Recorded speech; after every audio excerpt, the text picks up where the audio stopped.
이어서 오늘 말씀 보겠습니다. 오늘 함께 나눌 말씀은 시편 73편 1절부터 14절까지 말씀입니다. 시편 73편 1절부터 14절까지 말씀 함께 보겠습니다. 저부터 읽습니다. 하나님이 참으로 이스라엘 중 마음이 정결한 자에게 선을 행하시나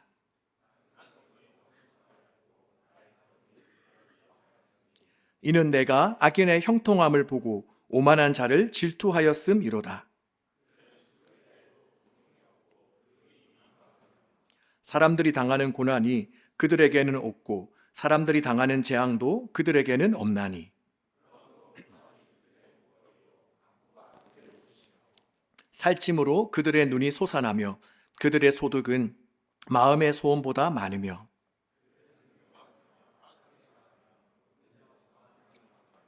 그들의 입은 하늘에 두고 그들의 혀는 땅에 두루 다니도다.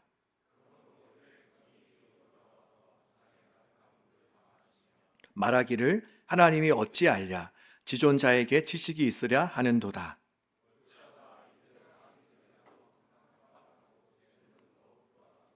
내가 내 마음을 깨끗하게 하며 내 손을 씻어 무죄하다 한 것이 실로 헛되도다. 나는 종일 재난을 당하며 아침마다 징벌을 받았도다. 아멘. 오늘 함께 살펴볼 시편 73편은 다윗과 솔로몬 시대에 살았던 아삽이 지은 시입니다. 이 아삽은 누구이냐 하면 바로 찬양 봉사자이며 또한 시편을 12편이나 지은 시인이기도 합니다. 그런데 오늘 바로 그런 그가 오늘 본문에서 악인의 형통함을 보며 겪게 되는 신앙적 고민과 갈등에 대해 그는 말씀하고 있습니다. 지금껏 살아오면서 아마 여러분 이런 장면들 많이 봤을 것 같아요. 내가 보기에 정말 악하고 나쁜 사람인데 그들의 삶을 보면 어떻습니까? 모든 것이 술술 잘 풀리는 경우들을 우리는 본 적 있지 않습니까? 어떻습니까? 네, 좋은 말 할 때, 네, 있다고 하십시오. 네, 있지 않습니까? 우리가 맨날 거짓말하고 또 남을 이용해 먹고 또 뭐든지 다 자기가 유리한 대로 다 하는데 정작 그들의 삶은 어떻습니까? 바로 아픈 것도 없이 건강합니다. 또 그들은 대학이나 직장도 기가 막히게 잘 들어갑니다. 그리고 또 가서도 선배나 상사들에게 유능하다, 능력 있다, 또 성격 좋다고 칭찬까지 받습니다. 우리가 학교에서도 보면 이런 친구들이 종종 있죠. 시험 치면 몰래 컨닝하고 또 리포트를 낼 때에도 뭐 별다른 어려움 없이 AI의 힘을 빌려서 하는데 성적은 나보다 훨씬 더 좋습니다.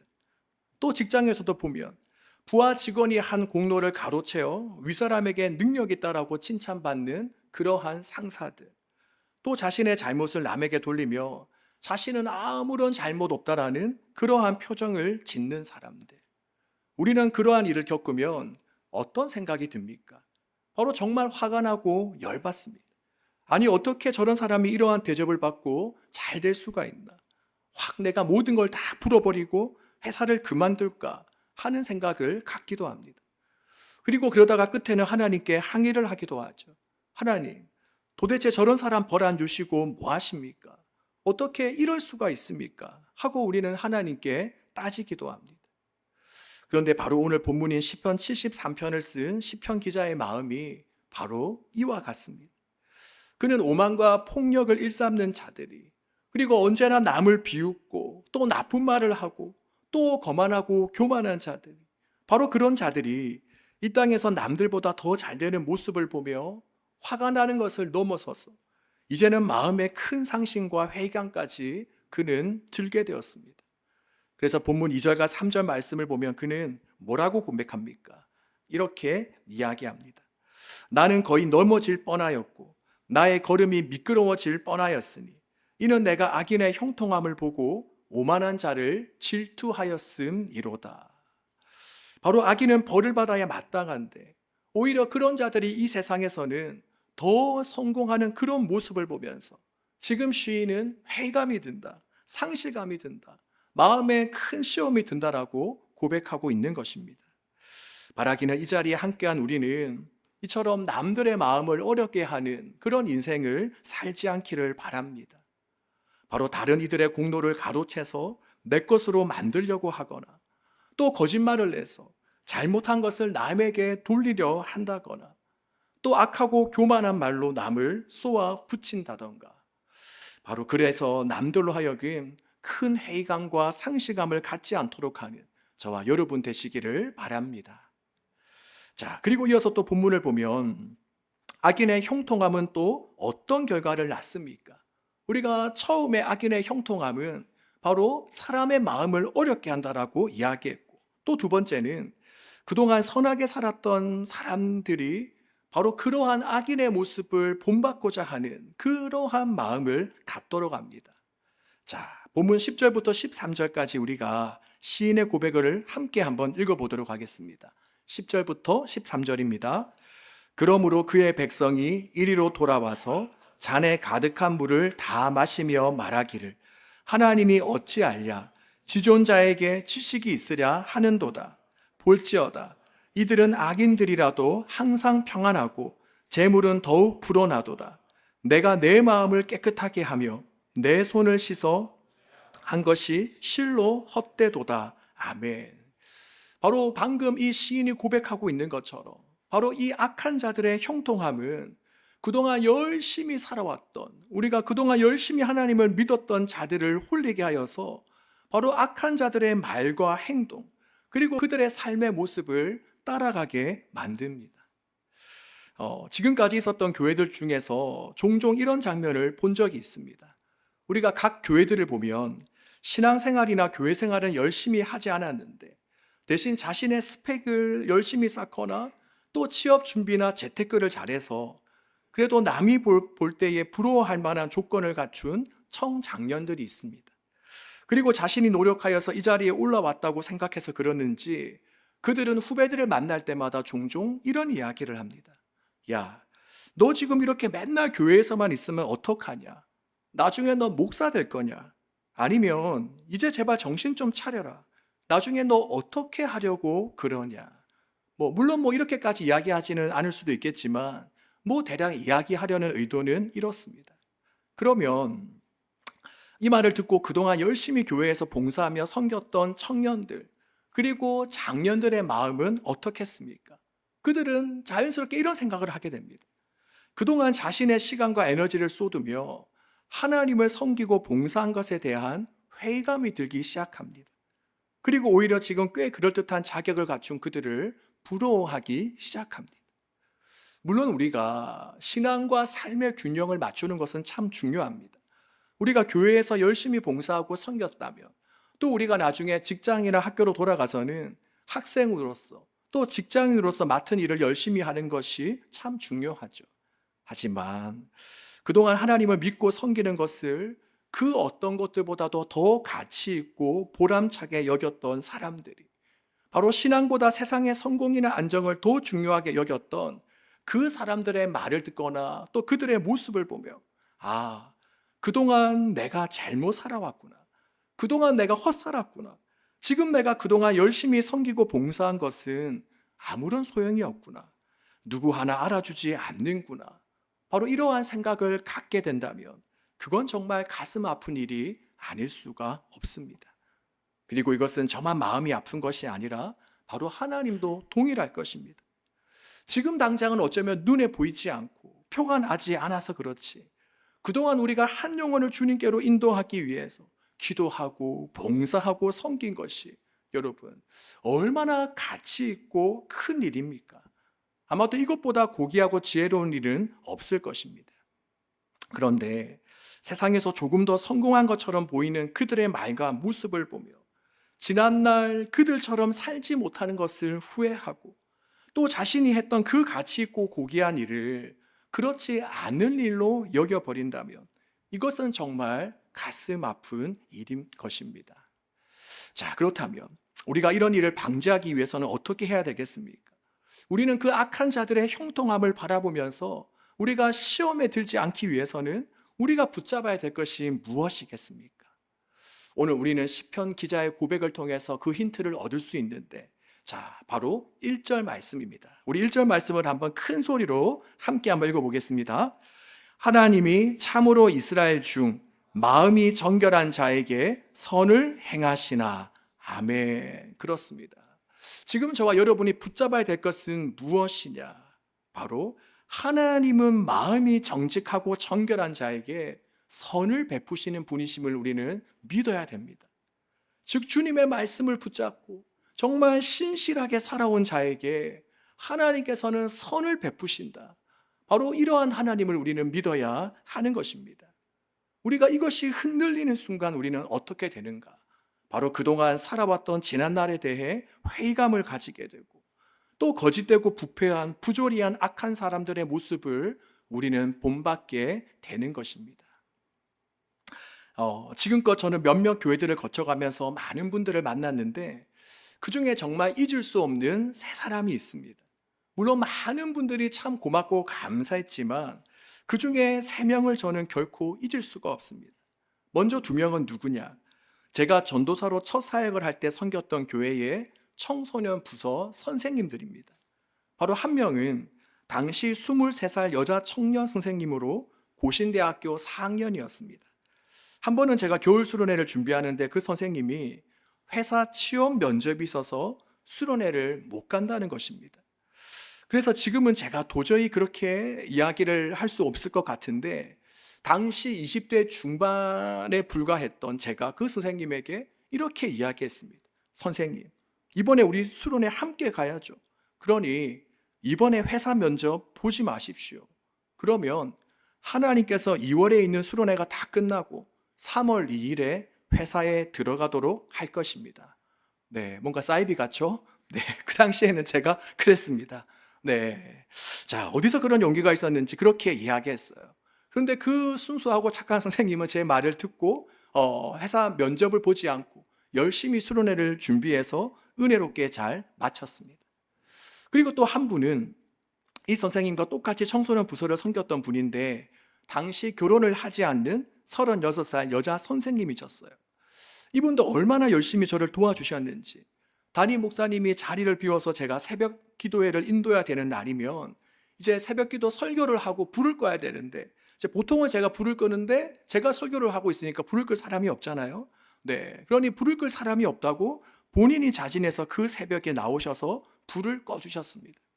그리고 거의 매주일 준비를 하는 토요일에는 밤늦게까지 교육부서 사역 준비를 함께 도와주셨습니다. 자, 그리고 또 제가 기억하는 마지막 한 사람은 제가 서울에 있는 교회에서 사역을 할 때에 고등학교 회장을 맡은 고등학교 2학년 학생이었습니다. 이 학생은 학교 수업이 끝나면 거의 매일같이 교회에 왔습니다.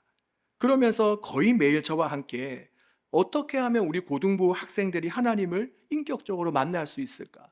어떻게 하면 우리 고등부에 부흥이 임할까를 함께 이야기하며 기도하였습니다.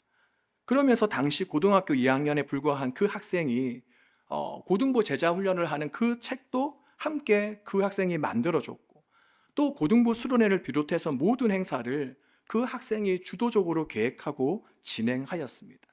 그래서 정말 제가 고등부 사역을 하는 데에 큰 힘과 도움을 주었습니다.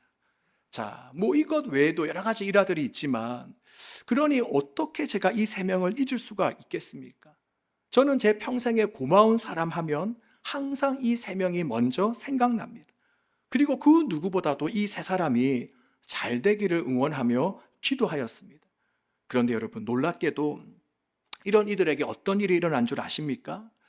먼저 고신대학교 4학년이었던 그 천영 선생님은 제가 그냥 얼떨결에 이야기한 3월 2일에 그것도 본인이 정말 가고 싶어 하던 직장에 취업하였습니다.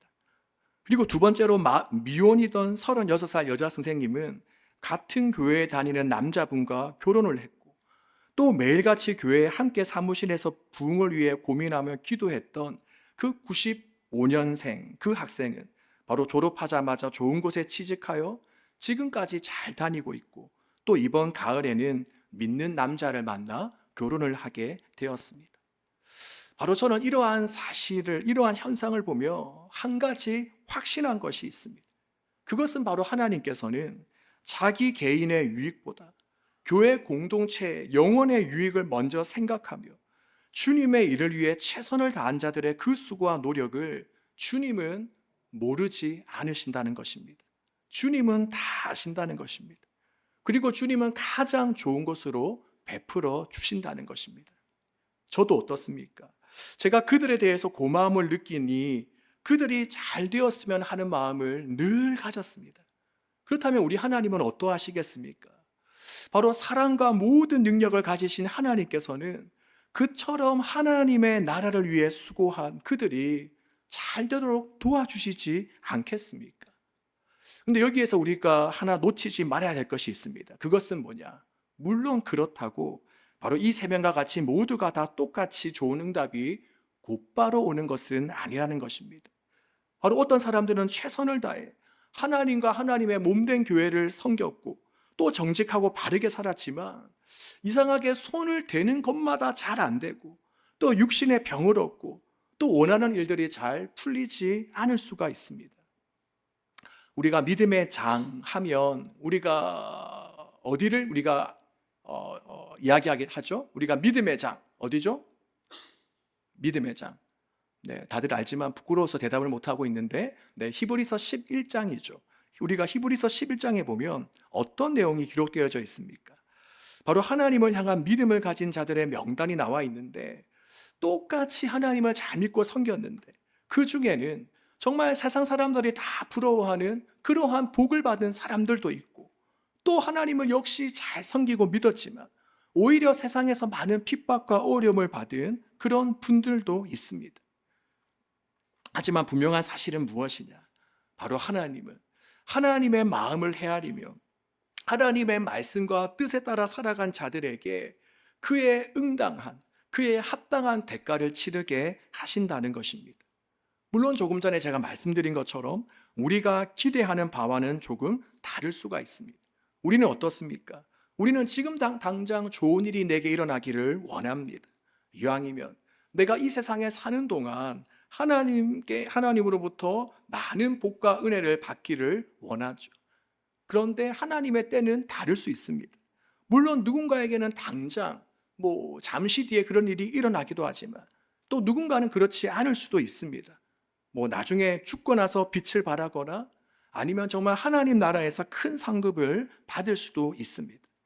하지만 지금 여러분에게 자신 있게 말할 수 있는 것은 주님은 다 아시고 우리의 생각과 행위의 결과에 따라서 그의 합당한 응답을 우리에게 하신다는 것입니다. 예전에 제가 이런 내용의 글을 책을 통해서 읽은 적이 있는데 오래되어서 기억이 잘 나지는 않지만 요지는 대략 이렇습니다. 우리가 예수님을 믿어서 영생을 받는다는 것은 무엇인가? 우리가 영생을 누린다는 것은 무엇인가? 그것은 영원한 생명, 지금부터 저 영원한 생명을 우리가 얻는 것과 함께 우리가 영생을 받는다는 것은 영원이라는 관점을 갖는 것이다. 바로 영원이라는 시간을 믿는 것이다. 그러기에 영생을 받은 사람은 순간적인 상황에 일희일비하는 사람이 아니라 바로 영원한 하나님의 때를 보고 기다릴 줄 알아야 한다.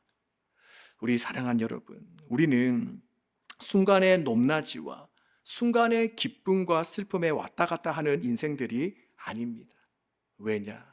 바로 우리는 영원한 생명을 얻은 자들로 영원한 시간 속에 살아가고 있기 때문입니다. 아멘이십니까? 그러기에 바라기는 우리가 악한 자들이 지금 당장 인정받고 부유하고 또 모든 일들이 다 척척 이루어지는 것 같은 그들의 모습 때문에 분노하거나 지치지 않기를 바랍니다. 바로 우리 주님은 마음이 정직한 자와 정결한 사람들에게 선을 베푸시는 하나님이십니다. 바로 우리 하나님은 우리가 뿌리는 만큼 거두게 하시는 분이십니다. 그러기에 우리가 악한 것을 뿌리는 자에게는 악한 것을 거두게 하시고 또 선한 것을 뿌리는 자들에게는 선한 것을 거두게 하시는 그러한 분이십니다. 그러기에 우리가 이 땅을 살아가면서 정말 이 한 가지 사실을 꼭 붙잡고 누가 어떻든 간에 우리는 주님의 말씀과 또 주님 주신 사명 따라 힘차게 전진해 나가시기를 주님의 이름으로 축복합니다.